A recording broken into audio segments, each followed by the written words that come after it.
My name's Elizabeth Mayo and I'm an NCT breastfeeding counsellor. I set up GBSN about 14 years ago because there was no support out there in the community for mothers in a group setting. Safe space for mothers when they're breastfeeding and to give them skilled support, and also to support the peer supporters and their mothers who've breastfed themselves. And so they've been there. It was never going to be a clinic or anything that was medicalised. It was always going to be about giving breastfeeding back to the mothers.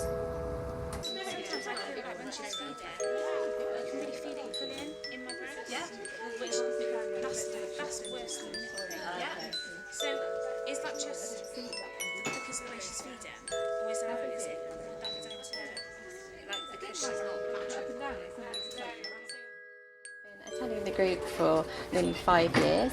I was referred here by my health visitor. I was having slight latch issues with my eldest child, who is nearly 5. The midwives and health visitor said to come to this group. They were really friendly and supportive, and they were. I came here when we were 6 weeks, and I've been coming ever since. I got involved with GBSN because I felt like when my daughter was born that I needed a lot of support breastfeeding, just getting out there in public and meeting other people who were doing it and just kind of developing a community.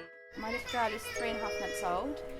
I've been breastfeeding her since she was born, but we had a few problems, so I thought, I'd speak to my friend. She works here, and she said come along to BAPS and get some support.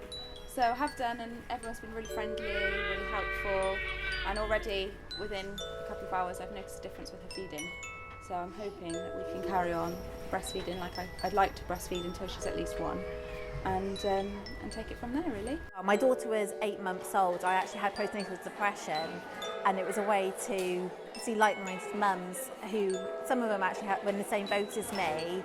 So it wasn't really about the breastfeeding support, but having emotional support as a parent more than anything. A lot of other mothers experience isolation in their breastfeeding journey, and they either have problems that don't allow them to continue, anything from just sore nipples to having something their baby might have tongue tie or other issues. Tongue tie is quite big, reflux, latching on in general, mastitis sometimes, which is very, very painful. I've got 2 children. The first baby was born 4 years ago, and that was when I first came to GBSN. So I was having real problems breastfeeding. I'd had problems in the hospital with a lot of pain and bleeding. It was really quite unpleasant, and it was really causing me a lot of trouble, and it was affecting how much milk my baby was getting. I had a 5-minute chat with a lady. She didn't even watch me breastfeed, we just talked about it. She gave me some tips and sort of a new strategy for dealing with the problem. She was really supportive, really listened to what I was saying, and I was a bit sceptical because I thought, it doesn't really sound that plausible. I went home, I did what she'd said, and it just solved the problem. So there are undoubtedly health benefits. You get fewer coughs and colds, fewer tummy problems for young babies. There are also health benefits for the mother.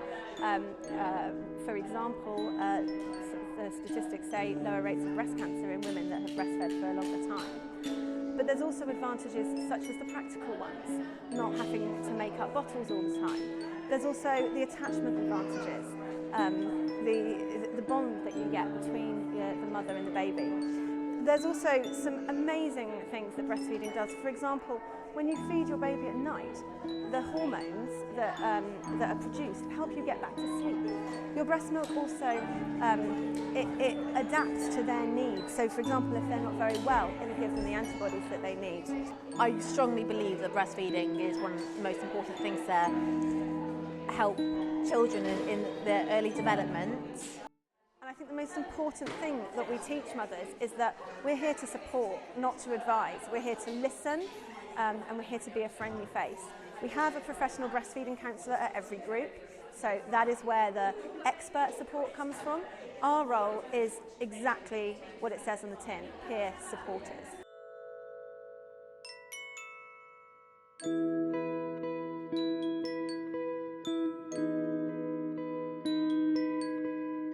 Without the GBSN training, I would not have felt comfortable or confident being able to administer any kind of informed support. It's not about giving advice or teaching mums, it's supporting them, about listening to them. We learned techniques for listening to mothers that helps them bring out, you know, the core of the reason why they're there.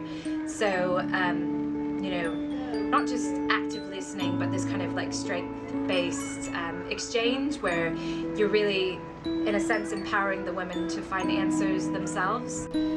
It's helped me just make me feel a lot more relaxed, really, within feeding. I find it quite difficult feeding out in public, just positioning and things. In the olden days, your mother, your sister, your friends, your neighbours would have breastfed and you could have popped round and asked them and you'd have seen it in action. We don't live like that anymore, and by providing this kind of group, we're providing that sort of support that really should exist naturally in society. We used to be entirely funded by the NHS, which I feel is a reflection of the importance of the service that we offer. But in terms of this particular funding for training, if we don't run training courses, we won't have any volunteers in the groups. By the nature of what we do, we have a high turnover of volunteers because women go back to work, their children get a bit older, they feel they don't necessarily remember everything about breastfeeding in the early days, and we need to train more volunteers each year. Over the 7 groups, funding will allow us to train 24 peer supporters, which is exactly what we would need to keep the groups running next year. And we are in very genuinely difficult financial circumstances at the moment.